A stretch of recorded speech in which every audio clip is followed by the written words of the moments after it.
Action metals की जो configuration है वो हम इसलिए ज़्यादा नोट करते हैं, देखते हैं कि इसके अंदर कुछ ऐसे एलिमेंट्स होते हैं जो बोह प्रिंसिपल को ओबे करते हैं, लेकिन उनमें से कुछ ऐसे भी होते हैं जो बोह प्रिंसिपल को ओबे नहीं करते। तो हम देखते हैं कि कौन से ऐसे एलिमेंट्स हैं जो उसके ऊपर फॉलो करेंगे और कुछ ऐसे होंगे जो फॉलो नहीं करेंगे। उनको हम यहाँ से इलेक्ट्रॉनिक कॉन्फ़िगरेशन को ड्रा करके एक नज़र देखते हैं। एलिमेंट्स के अंदर सबसे पहला एलिमेंट जो हमारे पास है वो है स्कैंडियम, जिसका एटॉमिक नंबर होता है 21। हम इसके लिए इसके इलेक्ट्रॉनिक स्ट्रक्चर बोह प्रिंसिपल के थ्रू ड्रा करते हैं। तो क्या हो जाएगा 1s2, 2s2, 2p6, 3s2, 3p6, 4s2 and 3d1। Count करते हैं, ये हो गए 10, ये 10, 20 और 1 ये इज इक्वल टू 21। तो इसकी ये इलेक्ट्रॉनिक कॉन्फ़िगरेशन होगी। इसकी इलेक्ट्रॉनिक कॉन्फ़िगरेशन को सिंपल करने के लिए, क्योंकि ये वाली जो स्पीशी है हमारे पास वो उस आर्गन की होती है जो कि हमारे पास नोबल गैस है, तो इसलिए हम इसको सिंपली इस तरह से भी ड्रा कर सकते हैं कि AR आर्गन, उसको ब्रैकेट में बंद कर दो क्योंकि हमें पता है कि उसकी इलेक्ट्रॉनिक कॉन्फ़िगरेशन ये हो जाएगी और इधर से हम लिख देंगे 4s2 इंटू 3d1। तो ये n-1d वाला ऑर्बिटल आ जाएगा और ये n आउटर मोस्ट जो कि 4 है उसको रिप्रेजेंट कर रहा है। स्कैंडियम के बाद हम जाते हैं दूसरे नंबर वाले एलिमेंट के ऊपर, जो सेकंड नंबर के ऊपर ट्रांजिशन एलिमेंट्स है, जो क्या है टाइटेनियम, जिसका एटॉमिक नंबर क्या हो जाएगा 22। तो इसके इलेक्ट्रॉनिक कॉन्फ़िगरेशन क्या हो जाएगी, ये 3d1 से 3d2 हो जाएगा। सिमिलरली फॉर नेक्स्ट जो कि हमारे पास वनेडियम होता है, उसके इलेक्ट्रॉनिक कॉन्फ़िगरेशन हो जाएगी आर्गन इंटू 4s2 3d3।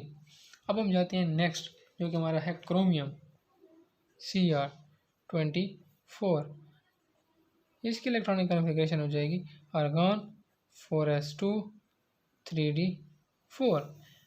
अब हमारी उम्मीद के हिसाब से तो उसकी इलेक्ट्रॉनिक कॉन्फ़िगरेशन जो होती है वो यही होनी चाहिए जो हम वो प्रिंसिपल को यूज़ करके आ रहे होते हैं। तो हम कहते हैं कि उसकी इलेक्ट्रॉनिक कॉन्फ़िगरेशन 4s2 और 3d4 हो जाएंगे, लेकिन एक्चुअली उसकी इलेक्ट्रॉनिक कॉन्फ़िगरेशन इस तरह नहीं होती है। इसकी वजह इसकी जो इलेक्ट्रॉनिक कॉन्फ़िगरेशन होती है वो कुछ इस तरह होती है 4s1 3d5।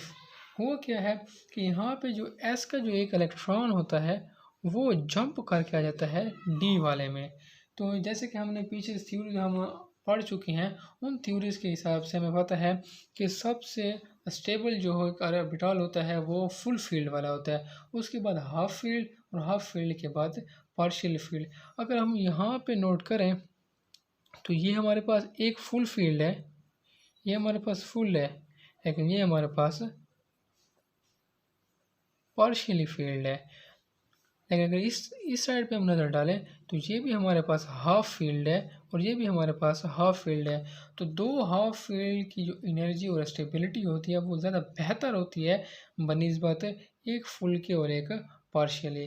तो इसकी यहाँ पे अब वो प्रिंसिपल को ये ओबे नहीं करता क्रोमियम, और एक इलेक्ट्रॉन जो होता है वो उसकी चेंज कर देता है, या हम कहते हैं एक्साइटेशन कर देता है from 4s to 3d orbital. और इसके इलेक्ट्रॉनिक कॉन्फ़िगरेशन पे हम कुछ इस तरह से शो करते होते हैं due to its stability reason. Element के ऊपर जाएंगे Mn जो कि मैग्नीज है 25, उसके अंदर क्या होगा 4s। अब यहाँ पे फीलिंग नहीं होगी क्योंकि ये अब हाफ फील्ड है, ज़्यादा स्टेबल है, तो वो अगर एक जहाँ पे जाएगा 6 हो जाएगा तो वो पार्शियली फील्ड हो जाएगा, तो उसकी बजाय वो यहाँ पे आता है 3d5। ठीक हो गया। और इसके बाद नेक्स्ट अगेन जो होती है वो 3d के अंदर फिलिंग 26 जब आएगा तो उसके लिए यहाँ पे 6 आ जाएगा, जब 7 वाला आएगा तो उसके लिए एक और इंक्रीज़ हो जाएगा, 8 वाले के लिए एक और इंक्रीज़ हो जाएगा। लेकिन फिर हम जब कॉपर के ऊपर जाते हैं तो कॉपर दोबारा इस तरह की अनसर्टेनिटी शो करता है। वो भी अब क्या होता है कि वो भी अबव प्रिंसिपल को ओबे नहीं करता जिस तरह क्रोमियम नहीं करा होता। तो उसके अंदर क्या होता है, उसकी इलेक्ट्रॉनिक कॉन्फ़िगरेशन अगर हम देखें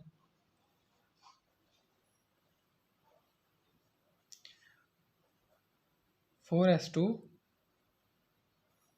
3d कुछ इस तरह होने चाहिए। लेकिन फिर वही बात, ये वो प्रिंसिपल को ओबे नहीं करता है, इसलिए यहाँ पे वो इस चीज़ की वैलिडिटी नहीं होती है। यहाँ पे अगेन वही इफेक्ट होता है कि यहाँ से 4s से जो एक इलेक्ट्रॉन होता है वो जंप करके एक्साइट होके 3D में आ जाता है, कुछ इस तरह।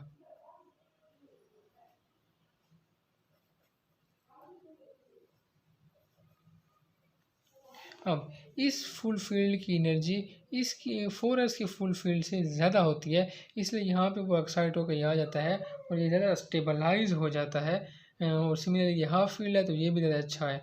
यहाँ पे अगर हम देखें तो एक हमारे पास फुल फील्ड है लेकिन एक पार्शियली फील्ड है, ठीक हो गया। लेकिन अगर यहाँ पे हम देखें तो एक हाफ फील्ड है और दूसरा फुल फील्ड है, तो फुल फील्ड और हाफ फील्ड वाले की जो स्टेबिलिटी होगी वो ज़्यादा अच्छी होगी बनिस्बत फुल फील्ड और पार्शियल फील्ड के। तो इसलिए यह वो प्रिंसिपल को ओबे नहीं करता और एक्साइटेशन काज करता है फ्रॉम 4s टू 3d।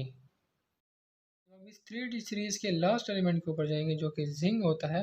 जब हम उसकी देखेंगे तो उसकी दोबारा क्या होगा कि यहाँ पे एक और इलेक्ट्रॉन ऐड हो जाएगा और ये इस तरह से कंप्लीट हो जाएगा ट्रांजिशन एलिमेंट की 3d सीरीज। 4s2 हो जाएगा और 3d 10। और इस तरह इसकी electronic transition of D block elements for 3d series complete हो जाएगी।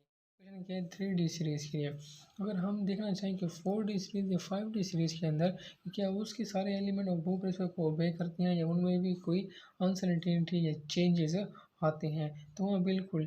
जिस तरह यहाँ पे क्रोमियम और जिंक के केस में चेंजेस आई थी, वहाँ सिमिलरली वहाँ भी चेंजेस आएंगी। वहाँ पे जो Cr यानी कि क्रोमियम के नीचे एलिमेंट पड़ा है वो MO होता है, मोलिब्डेनम, वो भी सिमिलर फिनोमेना शो करता है। और जो कॉपर के नीचे जितने भी एलिमेंट्स पड़े होंगे जैसे कि हमारे पास गोल्ड वगैरह या सिल्वर पड़ा होता है, वो भी सेम फिनोमेना शो करते होते हैं, वो भी अब वो प्रिंसिपल को ओबे नहीं करते। और उसकी वजह से यहाँ से जो 4s का उनके लिए 4s नहीं, उनके लिए 5s होगा, तो 5s से वो जंप कर जाएगा किसके अंदर, 4d के अंदर।